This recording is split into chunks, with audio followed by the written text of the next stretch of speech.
안녕하세요. 명작 콘텐츠를 리뷰하는 콘텐츠 리뷰어 리뷰남입니다. 오늘은 새로운 시리즈로 돌아왔는데요. 본래 책, 애니, 드라마, 영화 가리지 않고 제가 본 걸작 콘텐츠들을 추천해드렸다면 해당 시리즈는 오직 명작 도서만을 추천해드릴 예정입니다. 그래서 해당 시리즈의 제목은 그냥 심플하게 독서남입니다. 꽤 많은 책을 읽어왔다고 자부하는 사람으로서 제가 추천해드린 책만큼은 우리 구독자님들이 꼭 읽어보셨으면 좋겠다는 마음으로 기획했습니다. 때로는 절망하며 슬퍼하지만 그 뒤에 올 찬란한 행복을, 사랑을 담은, 그리고 당신의 인생을 풍족해 해줄 명작들만을 엄선했습니다. 자, 그럼 신규 시리즈 소개는 여기까지 하고 독서남이 추천하는 첫 명작 도서는 바로 상실의 시대입니다.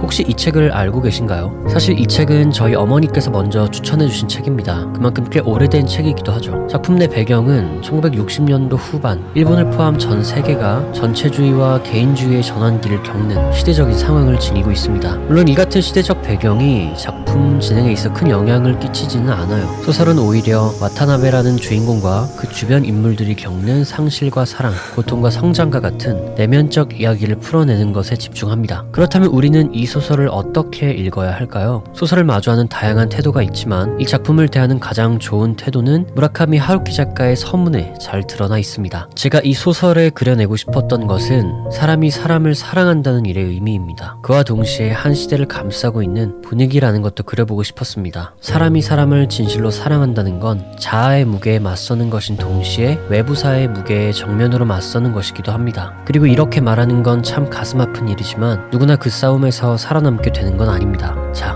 그럼 본격적인 리뷰에 앞서 소설의 줄거리를 먼저 간략하게 소개해드릴게요. 한 남자가 비행기 종착지에서 흘러나오는 한 노래를 듣는다. 그리고 큰 슬픔에 빠진다. 노래의 제목은 비틀즈의 노르웨이의 숲. 그리고 그의 머릿속 어딘가, 아니 가슴속 어딘가 묻혀있던 기억이 떠오른다. 황홀할 정도로 멋진 숲이 있다. 진한 녹갈색의 푸른 초원이 있다. 닿을 수 없을 만큼 높은 하늘이 있다. 그리고 그곳에는 나오코가 있다. 하지만 그녀의 얼굴이 기억나지 않는다. 나는 무엇을 기억하는 것일까? 잃어버린 것들에 대해서 생각한다. 잃어버린 시간, 죽거나 떠나간 사람들, 그리고 다시는 돌아오지 않는 추억. 내 이야기는 여기서부터 시작된다. 17살. 나에게는 2명의 친구가 있었다. 가즈키와 나오코. 그 둘은 연인 사이다. 소꿉친구로 시작해서 연인이 되었다. 하지만 나에게는 아무래도 상관없었다. 그저 내가 유일하게 친구라고 느끼는 이는 딱 이 둘뿐인 것이다. 나에게는 그저 그들이 소중하고 또 소중했다. 가즈키는 유능했다. 무엇이 유능하냐면 항상 적절하다는 것이다. 나오코와 나에게 마치 한 유랑극단의 진행자처럼 적절한 대화의 분배를 통해 누구 하나 상처 입지 않도록 했다. 또 말도 잘 들어줬다. 그가 내 얘기를 듣고 있노라면 마치 내가 정말 재밌는 사람이 된 것만 같았다. 그리고 어느 날 가즈키는 내게 말했다. 당구나 치러 가자. 가즈키는 당구를 상당히 잘 쳤다. 그의 재능은 보는 이를 감탄케 했다. 그는 정말로 못하는 것이 없는 것 같았다. 그리고 그는 그날 자살했다. 자기 집 자동차 안에서.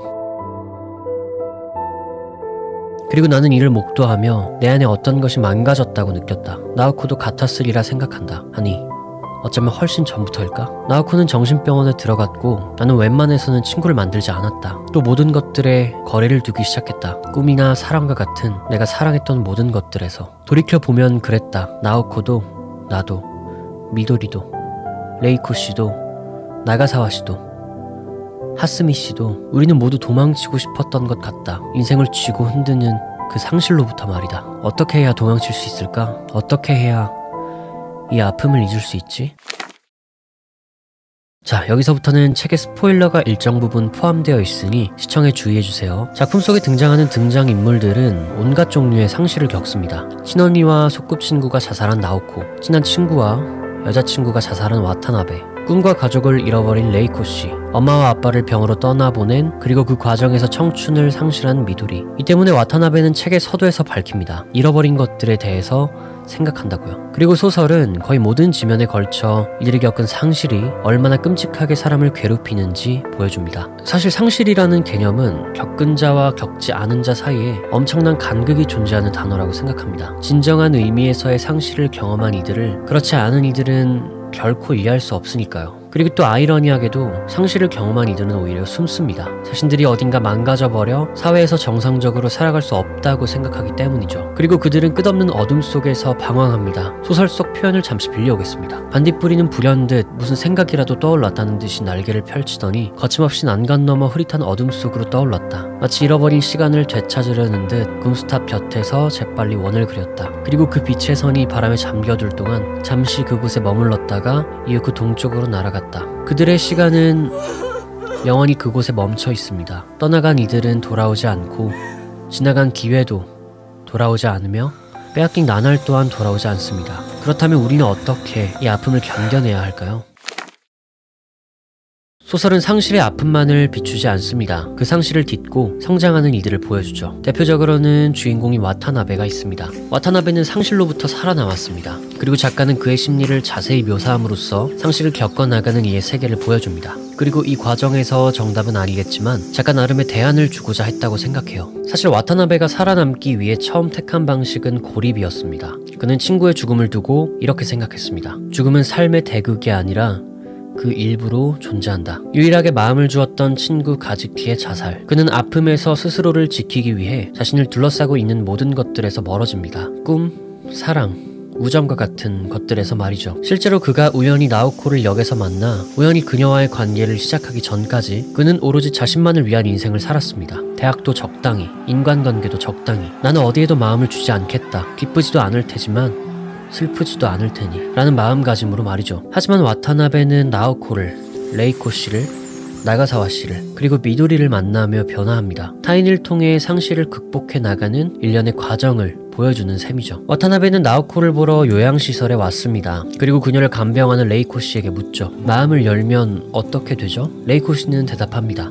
회복하는 거지. 단편적인 대답인 것 같지만 상실을 극복하는 아주 근본적인 해결책을 다루고 있습니다. 상실을 경험한 이들은 그 아픔 때문에 자신의 마음을 누군가에게 보이려 하지 않습니다. 그 아픔이 되려 자신을 올가맬까 마음속 어딘가에 아픈 마음을 꼭꼭 숨겨둡니다. 하지만 작가는 말합니다. 마음을 열어야 회복할 수 있다고요. 또 사실 와타나베가 스스로를 고립시킨 근본적인 원인은 자신에 대한 연민이었습니다. 친애하던 친구 가즈키를 잃은 아픔에 몸부림치는 어린 17살의 자신. 그 존재가 너무 가여워서 그 존재를 상처 입히기 싫어서 그는 어디에도 크게 진심을 내지 않는 일종의 냉소적인 사람이 되어버립니다. 물론 그에게는 그럴 만한 이유도 충분했습니다. 자신은 객관적으로 봐도 어렸을 적 친구를 잃은 가여운 사람이니까요. 하지만 나가사와는 그에게 말합니다. 자신을 동정하는 것만큼 저속한 인간은 없어. 소설 속에서 일들은 와타나베의 반응이 자세하게 묘사되어 있지 않지만 평소에 조언 하나도 하지 않던 나가사와가 와타나베에게 헤어지기 전 딱 한마디 조언을 건넸다는 것. 그리고 와타나베는 이러한 조언을 경시하지 않는 사람의 성격이라는 것을 미루어 보아 그는 이 시점을 기준으로 자신을 올가매던 자기 연민의 감정에서 조금이나마 벗어나기 시작했다고 생각합니다. 상실은 자기 연민을 동반합니다.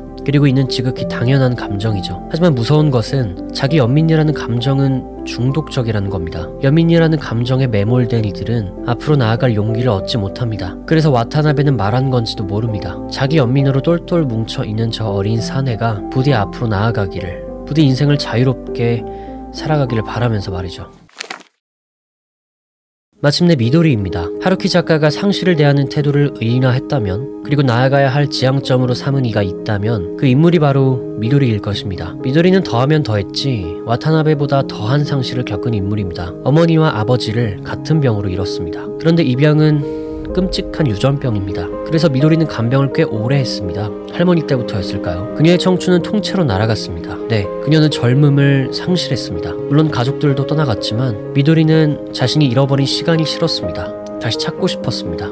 가족에게 받지 못한 사랑을 받고 싶었습니다. 그녀는 줄곧 어둠 속에서 발버둥 쳤습니다. 그리고 와타나베를 만났습니다. 어딘가 이상해 보이는 사내가 좋았습니다. 그에게 사랑을 주고 받고 싶었습니다. 그래서 온 마음을 다해 표현했습니다. 내가 사랑받지 못했어도 상관없습니다. 내가 그에게 더 큰 사랑을 주면 되니까요. 하지만 그는 사랑하는 사람을 잃은 슬픔에 몸부림칩니다. 내가 해줄 수 있는 것이 없습니다. 하지만 언제까지고 그를 기다릴 겁니다. 나는 그를 통해서 구원받을 수 있다고, 이 상실을 극복해낼 수 있다고 믿기 때문입니다. 죽음이 있는 한, 이 세계가 뒤틀려 있는 한 상실은 어떠한 형태로든 우리를 아프게 합니다. 사랑하는 이를 앗아가고 소중했던 꿈은 잊혀지고 행복했던 날은 옅어집니다. 모든 인간은 상실 속에 살아갑니다. 하지만 우리는 살아갈 수 있습니다. 잃어버린 것들에 마음껏 슬퍼할 수 있다면, 가엾은 자신을 그만 잊기로 한다면, 고통을 딛고 행복을 선택하기로 한다면 말입니다. 그리고 나아가 당신은 누군가의 상실을 이해할 수 있는 진정한 의미에서의 어른이 될 수도 있습니다. 소설 막바지,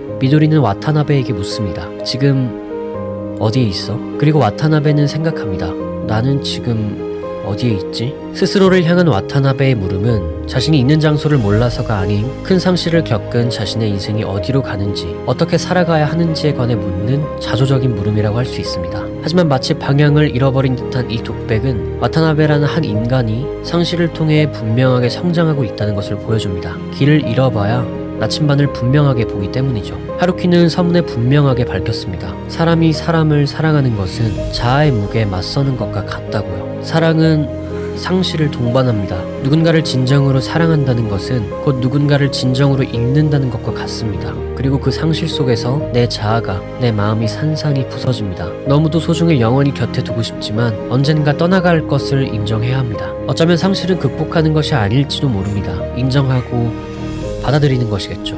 하지만 명심해야 합니다. 우리는 그 아픔을 혼자서 회복할 수 없습니다. 우리는 서로를 통해 구원받는 존재들이니까요. 상실의 아픔을 지나고 있을 당신에게, 그리고 언젠가 상실을 겪을 이들에게 노르웨이의 숲 상실의 시대를 추천합니다.